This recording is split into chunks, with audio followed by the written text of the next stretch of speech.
Happy International Women's Day. My name is Helen Aura. We are coming to you live from Muthaiga Country Club, where the Nation Media Group is celebrating women not only in Kenya, but globally, regionally and globally. Well, the theme this year for International Women's Day is Accelerate Action. And I'm joined by Idil Absiye, who is the UN Women Regional Office representative of East and Southern Africa. Idil, welcome. Welcome to Nation. Welcome to NTV. Could you kindly tell us this year's theme, Accelerate Action? What does that mean for UN Women, and what does that mean to you? Thank you very much for having us. So the theme for this year's IWD is All Women and Girls. It's looking at promoting gender equality and women's empowerment.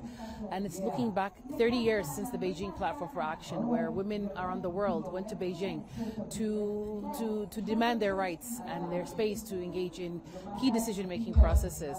So 30 years from now, here we are today. We're still facing the pushback. And this year's theme is looking at, how do we push forward against the pushback that we are facing, and building on the gains that we've made and not regressing back. And when we say, yes, it's been 30 years of Beijing Declaration, but do you feel as though we've not made enough steps moving forward, or what else can we do? No, there's been good traction. There's been good steps. We've seen, women have come a long way. They're able to vote. They're able to lead. They are breaking barriers.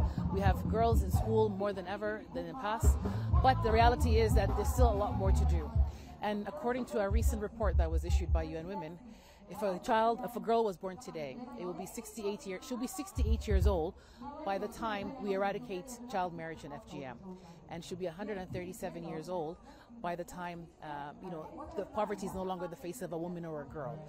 So that goes to show that we still need to invest more around the commitments we made around Beijing. And there are 12 commitment areas, and this year, as the world convenes in New York next week, the biggest convening of women's rights activists, member states, the international community come together to assess the progress that has been made, but also to reflect and also come up with new strategies to be able to now push forward.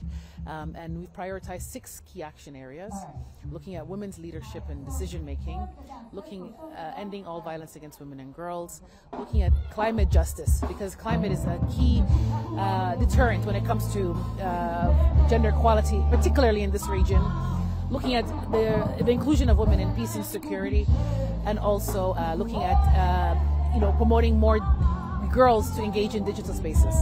So those are the 6 priority areas that we're looking to now push forward as we push the agenda forward.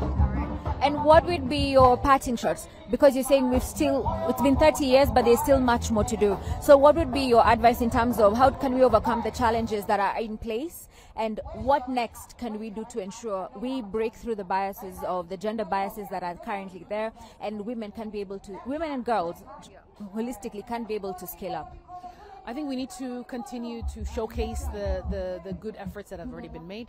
We need to invest more in data and evidence to inform our policies. We have very beautiful policies in this region, but what we lack is implementation. So we need to invest more in implementation.